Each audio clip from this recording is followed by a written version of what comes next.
Financial with Christopher Calandra, Certified Financial Planner, is an innovative, comprehensive, informative, and cutting-edge podcast that discusses financial topics ranging from personal finance, economics, politics, and personal growth. Simply Financial will cover intriguing and thought-provoking questions so that the listener can simply increase their financial IQ. Welcome to the Simply Financial podcast. Thanks for joining me. This is episode number 9 of season 4, and I'm your host, Christopher Calandra. And what I wanted to talk about today, I have my partner, Lindy Brock, with me, is what should a potential client look for when they're interviewing a new financial advisor, a financial planner. And it occurs to me that there's a good amount of information about this out there, but it always takes the form of what questions to ask.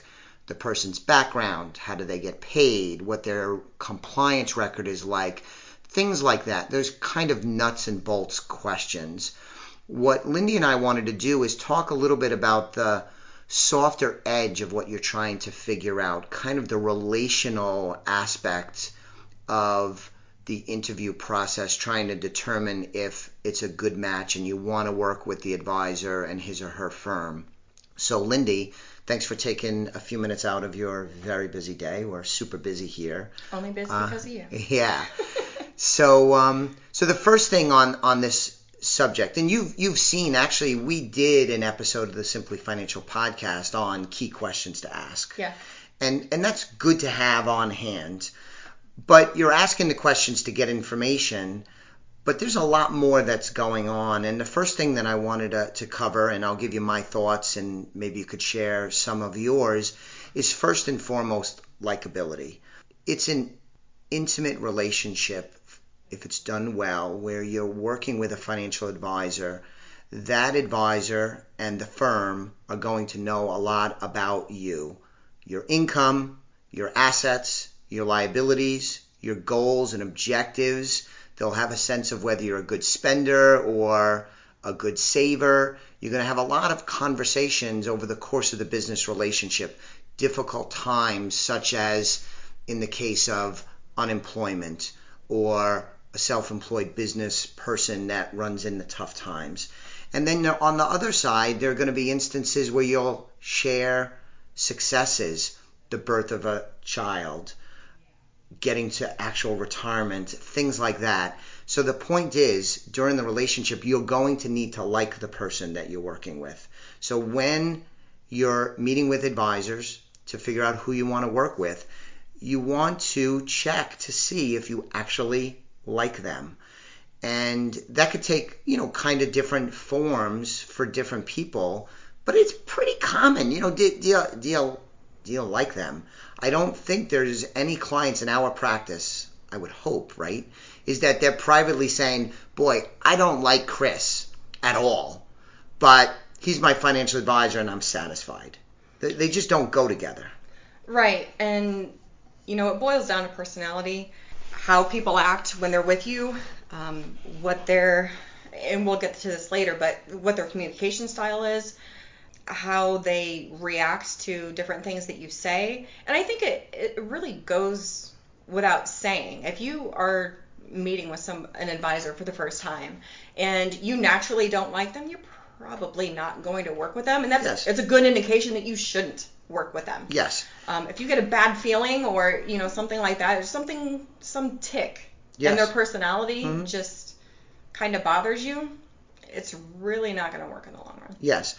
And it's like this in other relationships too. If you have an accountant, like I like my accountant, so I work with my accountant. There's lots of competent accountants. I know, given being a certified financial planner, I know lots of accountants. We interact with lots of accountants in our day-to-day business dealings. So, I have lots to choose from. I disagree with you on the accountant side. Really? Yeah. So accountants, you don't really, in my opinion, I don't really think of an accountant like, this is somebody who I'm going to tell like my deepest, darkest secret. Well, some people could. But this isn't somebody, I'm going to hire them for one specific reason, and that's to properly prepare my tax statements. And I want them to be 100% accurate. If I don't like them, I don't care. As long as they produce good work, With a financial advisor, to me, it's different. You Okay. are having like a lifelong relationship with this person, and they are going to help you go through each one of your very important life events and how that affects you. I mean, some of the conversations we have with people, they cry, they laugh, and all of these things that is more important to have a personality with than an accountant that is made to process numbers. So you do your own taxes, so it's not Yeah. a perfect example. But how many people do you work with regularly in your life, whether it's in the financial realm or otherwise, where you're the client and you don't like them? I don't know. I would think it's don't zero. think I do. Yeah. Yeah. I don't. All right. So likability is really important. And it also works the other way too, because I can't speak for other advisors and other firms, but as a planning firm, for me, especially because we've had so much success over these last couple of years, and we are not desperate for business. We want to help people. We want to grow the business. But I think we also know who we are and who we serve the best. I certainly do. Is we also want to like the people we're working with. It is a two-way street. If they really like us, but for whatever reason we don't like them, that's not a good thing. And that's not to say that happens a lot, right? Because most people are good people and we could find ways to get along. But there have been instances over the course of my career where, it might be one-sided, where for whatever reason, there's just that not likability coming from me towards them, and that's not really a good business relationship either. So it does go both ways. Sorry to interrupt, but I think most of that has come from you started your own business, you had your own clients, and then part of your plan to grow your business was to purchase other businesses. Yes. And so you inherited some clients that didn't choose you. That's true. And that you didn't choose. So trying to get along with each other and finding your own way, some of them you did like, some of them you didn't get along with, but they didn't initially choose you. Yes. And please understand, listeners, when we say get along, it's not like we're fighting and this, that, the other thing. It's a likability, sort of like, would you want to go out with that person for a beer? There might be people in your life where you say they're good people, but I really don't want to go out and have a drink with them. They're good people, but I really wouldn't want to hang out with them on a Saturday night. Yes. We're not talking about arguing or fighting or having disagreeable relations. So that's good. The second thing, and it's related, that I wanted to touch on is the trust factor. Because again, this is important, as you said, and it's intimate, which is what I said. You need to trust the advisor. So when you're asking questions and you're having the interaction, you're really trying to figure out, is this someone I can trust that is going to have my best interest at heart? Can I trust that they're going to make good decisions? Can I trust that they're competent? Can I trust that they will do what they say they're going to do?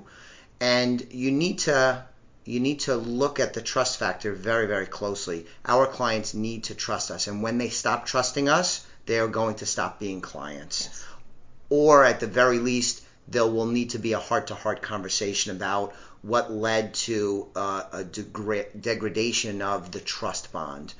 And what I found, I want to get your thoughts on this, Lindy, having been at this for longer than you, I've come to the conclusion after doing thousands of meetings with clients and potential clients, is that they decide very early on whether they trust you or not. It's an instinctual gut decision that they make very early on when they first meet you, whether you're trustworthy or not. I'm not saying that's good or bad, but I just think it is what it is. Yeah. And so it's difficult as an advisor to try and build that trust bond when they may have decided within a minute of sitting down with you at their kitchen table or my conference room table. And trust is absolutely crucial in this relationship. So what do you think about that? I agree. I think you start at your first meeting or the first time you actually see somebody or have an interaction with somebody, you are establishing trust right away. And that could be done from, you're making a sales pitch or something, and somebody's sitting in there listening to you. How are you presenting that? How are you presenting yourself? Hmm. How are they taking that? It can come from you shake a hand with somebody and you're looking at them the whole time, and that eye contact, that reassurance, the way that you shake your hand, everything builds into trust. And it's like you said, the gut feeling that somebody gets, whether they trust you or not, and it's done right away. And if you do not trust your advisor when you first meet them, it's a good indication that you're picking up on something that's there. I think I'm fortunate. I've gotten lots of compliments and positive feedback over the years, and sometimes bad feedback. But one of the things that I think I'm most proud of is one of my longest standing clients, and we've worked very closely together over the years, and we've built a very good friendship on top of the business relationship, was years ago. I think maybe you know this story, but years ago, I was early in the business. I'm 21, 22 years old, and I was working for a Wall Street firm, and I was assigned this account that didn't have an advisor, and I went out to see them. And he was your type A alpha male on the fast track in corporate America. I mean, he was obviously a man going places. Very impressive guy. And his wife was the traditional stay-at-home mom. They had 2 children, and just seemed like a traditional happy marriage, with him being the corporate warrior and her being the manager of the household. So we have this meeting, and it goes well. They end up staying with me and the firm at the time. And then over the years, the business relationship grew and grew and grew, and became a very fulfilling, profitable relationship for me and good for them. What I find out years and years later is she says to me in kind of a private moment, she's like, "Do you know why we went with you 12 years ago, 10 years ago, whatever it was?" I'm like, "No." And she said, "We interviewed lots of financial advisors, and you were the only one that paid any attention to me. Everybody else came in, recognized that Dave was going places and was on the fast track to success, and they only paid attention to him. And you were the only one that paid really any attention or respect to me, and that's why we went with you." Now, the thing about this is, this was not something I learned in training or some book on presentations or sales practices. This is just me, how I grew up. My mom and dad my dad wasn't on the fast track to success, but he worked. My mom stayed home, very traditional marriage, and that was just normal for me, how I was raised kind of thing. It was no technique. Yeah. But to me, that was such a huge compliment, because she trusted me, and she went and said, "Look, everybody else might be good for you, but he's going to be good for me." And if you know anything about relationships, when a woman, in my opinion, when a woman in a marriage says X, it's going to be X. Most of the time, yeah. Yeah. So trust is really key. The next thing is the advisor should be a teacher. As a certified financial planner, and Linda, you're going to be a certified financial planner soon, right? We have a lot of technical knowledge. I mean, I could talk investments and, 30-day moving average. I mean, I could throw around jargon and technical terms, and it's part of my role as an advisor. But when I'm meeting with a potential client, or even with clients, part of my role is to be a teacher. I need to communicate, to educate them at least a little bit, to help them appreciate what's going on, helping them be able to make decisions and feel comfortable with what's going on. So I need to bridge the gap between being technically sound and good at my craft, and being able to teach them without overwhelming them, without them having 40 hours of financial planning homework. And so when you sit with a potential advisor the first or second time, actually probably both, you should walk out of that meeting knowing more than you did before. There should be some teaching so that, like we say in the Simply Financial podcast, that you have increased your financial IQ. I think we're pretty good at that, don't you? I do, but let's break that down. What makes somebody a good teacher? So are they communicating with you in a way that you understand? So are they, like you said, are they using technical jargon that you don't understand? But some people do, and some people don't. So you have to be able to have somebody that can work with you in your style, so you are understanding terms, you're not feeling talked down to, and they make sure that you understand what they're saying. And, this comes back to, yesterday. So you had a client, after a client meeting, you had told me that she told you that the only reason that she even comes to these meetings, because she doesn't like this stuff, she doesn't really understand it, is because you take the time to break things down for her in a way that she understands, that's enjoyable, where she likes coming to these meetings. She walks away with something that she can take with her. And it is so powerful for somebody to be able to take something like that away with them, especially when they've not ever been involved in this at all. Yes. There was a wonderful compliment, and just to be a little comical, it's husband and wife again. So he usually interacts with us. He takes the lead, and that's not unusual in a relationship where, one person or the other kind of takes the lead, kind of a divide and conquer. There's a lot that needs to get done daily. So he takes the lead with that. And what she said, if it wasn't fun coming to see you and I didn't learn things, I would have just sent him. I guess that goes back to when a woman wants X, she's going to get X. Yes. But it was a nice compliment, because she said, it's fun, everything's explained to me so that I understand and I learned something, so it was a good use of her time. Otherwise, she would have just sent him, which during the year, this was like an annual review. We're recording this in early January 2020. So it was an annual review to talk about what happened in the 2019 year, talk about 2020's outlook, see what's changed on their end, all of that good stuff. So that was a nice compliment. But you should definitely learn something. And if you feel like you're being talked down to, that's a bad negative.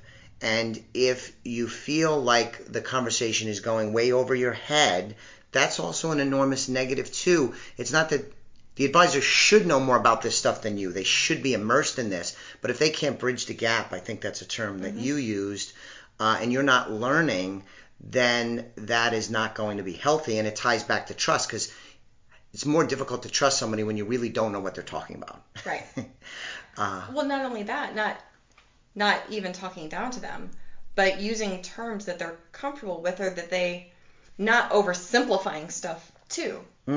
So you don't want somebody coming in and talking to you about, I don't know, what a stock is and what a bond is, when you're already way past that on stock options with your employer and stuff. Sure. I mean, you already know that, and they should be able to pick up on what you know and be able to match. That's a good point. Yes, we've had lots of meetings, so this is nice and fresh conversation. But yesterday, we were with, you'll know who I'm speaking about, but he started using terms like limit orders and stop orders. I mean, those are pretty technical terms, and if you're listening, they may or may not mean something to you. But that means our conversation with him on that particular topic was going to be more technical than you might in another conversation, because of what was being spoken about and what the client was talking about. So you do have to match the teaching. That's a great point. The next item is shared values.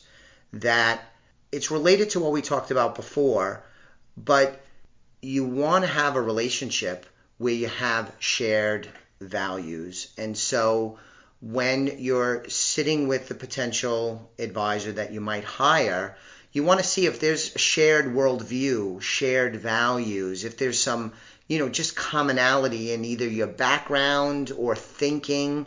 So I know, for an example, and it's not as dramatic now because I'm almost 50, But for large swaths of my career, I would use the example of small business entrepreneurs. Like I could connect with small business entrepreneurs. We had shared values. I'm a small business entrepreneur. And so the way that I would look at the world as a small business owner seemed to resonate with entrepreneurs. So some of my early success in business was focusing on small business entrepreneurs because we had shared values, because I was going through the same struggles, when to hire, who to hire, how do you run your business, how do you become more efficient. Small business owners have quarterly tax payments. That's a lot different than somebody that works for a business and have the taxes taken out of their weekly or monthly pay. So shared values is important. You don't need to agree on everything, because in contrast, I had dinner last night with wonderful clients. We have a fabulous business relationship. But in the realm of politics, we have a very different worldview. And so we don't have shared values there. But in many other areas that are important in the business relationship, we do have shared values. So it doesn't need to be, we got to agree on everything. And if both parties are respectful and can agree that we're going to disagree in this area, but we have shared values here, and that helps us achieve our financial goals and feel comfortable with how our financial plan and our investments are being handled, it's a win for both sides. What are your thoughts on shared values? I think it's important to have shared values between, your advisor and the client.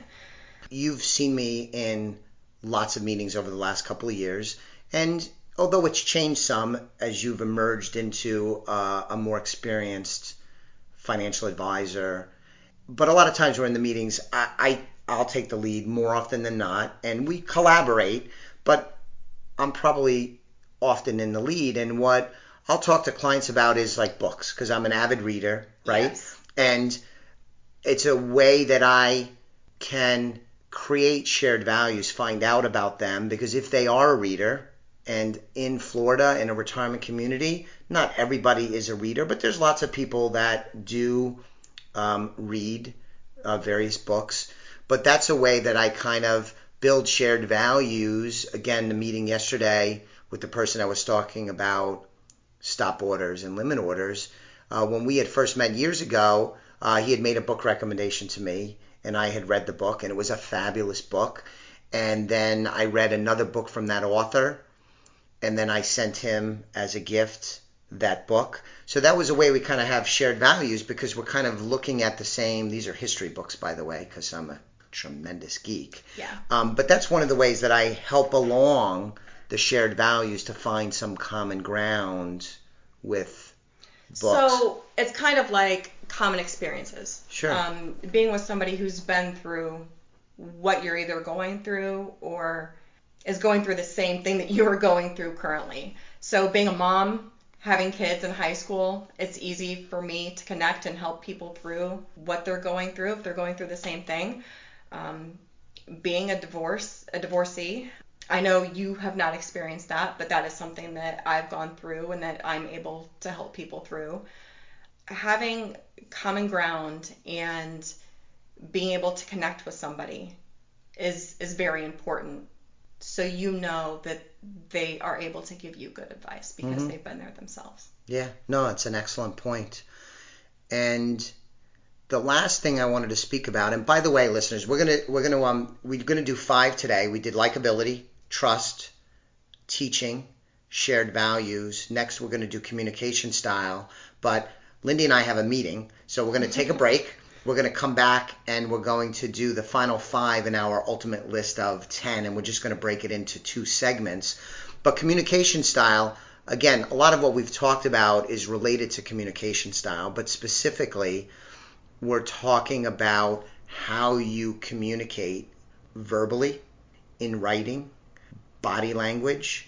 These are really, really important in the realm of likability, trust, teaching and learning, the shared values. It's very important, and this is not just in business. This is the same thing between you and your husband, you and your children, you and other people you come across, whether you're the client or you are the professional. communication style, super important. So why don't you touch a little bit on the body language part of that? Right. So I know a lot of your focus is on, verbal communication. Is somebody able to match you verbally, communicate in a way that you can understand? I like to look at people's body language and be able to see if you say something and they cringe, or they have a certain look on their face, or they kind of sit away from you, just how they're responding, and being able to pick up on those subtle cues to know if you need to revisit something, if you need to explain something more, if somebody's having an emotional reaction to something that you've said that you really need to dig a little deeper into. It's really important to work with somebody that's able to pick up on those subtle clues, so they're able to do the best work for you. And you had touched on it before, but I also wanted to go on, I guess, communication type. Yes. Because that's all part of communication style. So, the older generations, they like that in-person, coming to your office, meeting, face-to-face, and not only does it build trust, it's what they're used to. That's how everything used to be, when they were growing up. The younger generation, though, they're used to electronic devices in front of them at all times, and that's how they communicate, and they don't want to pick up the phone if somebody even calls. They don't want to talk to a human. So you have to be able to work with somebody that is able to match your preferred communication style, whether it's, text or email, or meeting in person, or coming to your home even. But it is important for somebody to... Sure. And I'll add on, some people like to see things in writing. Other people would like to see things graphically. Right. I'm verbal, so I have to be careful that I'm not putting that onto them, because some people would rather see graphs and colors and pictures. Sometimes that's a little bit of an analytical person versus a creative person, and God knows I'm not a creative person. But no, that's a good point. And so when a potential client is meeting with an advisor, they want to be picking up on how the firm, not just the advisor, but everything that happened in terms of how the meeting was scheduled, how they're talking about follow-up, the communication style. So it's not just the personality of the advisor, the communication of the advisor, but just kind of everything surrounding it. In particular with the advisor, I know for myself is that I'm a New Yorker at heart. I talk fast. That's not for everyone. I do need to temper that, and I need to be aware. Again, we've had so many meetings this week, but we were with a client that is from the Deep South, and our accents are quite different, right? And I probably talk way faster than he would prefer, so I do need to be careful about that. But still, it is who I am, and I can temper it. I need to be aware. But at the end of the day, I am who I am, just like the client is who they are. And so that's not for everyone. And also, I tend to be pretty direct. And sometimes that can rub people the wrong way. I think on balance, it's who I am, and it works well. You mentioned with the evolution of Elliott Wealth Management has included acquiring other practices. So we've ended up with clients. And when we've sat with clients at times, I've said, listen, this is a little unusual, because you really didn't hire me. You did not pick me. Yes. You picked so-and-so, and then so-and-so picked me. So you may end up firing me because you didn't pick me, and I may not be for you. Yeah. That's pretty darn direct. But I want to get it out there. My personal direct attitude is I'll follow up and say in those situations, but I and the rest of the team here, we're going to do everything to reinforce that so-and-so picking us to buy his business was the right decision so that we can make this work. But I recognize that you didn't really pick me. Right. And that you being so direct and me taking kind of the softer side of things. Sure. I think I love when we do meetings together and we sit in with clients together, because we're both able to pick up on the subtleties and work together in a way that's really the best for the client, they're sure to be taken care of, since I see those other things. Yes. And you talk very directly. And I think our communication style with each other is extremely important too. And being able to know when one person should be talking and handling this side of the conversation, while this other person should be talking and handling the other side of the conversation. Yeah. No, it's very well said. And so let's leave it there. We talked about likability, trust, the teaching aspect, the shared values element of the relationship, and the communication style. These are things, if you're considering working with an advisor, with a financial planner, with a firm, and or just a sole operator, these are some of the things that you ought to be aware of, and as you're trying to size up if these are the people or the person that you want to hire, because it's an important relationship. We believe tremendously in working with a financial professional to help you achieve your financial goals and objectives, that the money spent in a good relationship like that is well worth the cost. You'll get way more out of it than you'll put into it in terms of the cost of having an advisor as opposed to doing it yourself. So Lindy and I will be back on the next episode, and we'll cover items 6 through 10 in the potential things a client should look for when hiring a financial advisor and financial planner.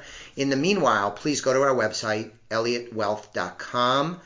If you're not a client and you like what Lindy and I had to say today, and hopefully you did, you could sign up for a complimentary consultation with us. And also, if you're a listener, please subscribe to the podcast and recommend your friends do so as well. Once again, Lindy and I will be back on the next episode of the Simply Financial podcast very soon. The views expressed are not necessarily the opinion of SagePoint Financial Incorporated and should not be construed directly or indirectly as an offer to buy or sell any securities mentioned herein. Investing is subject to risks, including loss of principal invested. Past performance is not a guarantee of future results. No strategy can assure a profit nor protect against loss. Please note that individual situations can vary. Therefore, the information should be relied upon when coordinated with individual professional advice. Please note, the information being provided is strictly as a courtesy. When you link to any of the websites provided here, you are leaving this website. We make no representation as to the completeness or accuracy of the information provided at these websites, nor is the company liable for any direct or indirect technical or system issues or any consequences arising out of your access to your use of third-party technologies, websites, information, and programs made available through this website. When you access one of these websites, you are leaving our website and assume total responsibility and risk for your use of the websites you are linking to. Securities and advisory services are offered through SagePoint Financial Incorporated, member FINRA SIPC. Insurance services offered through Elliott Wealth Management, LLC, not affiliated with SagePoint Financial. Simply Financial is part of the Exvadio Podcast Network.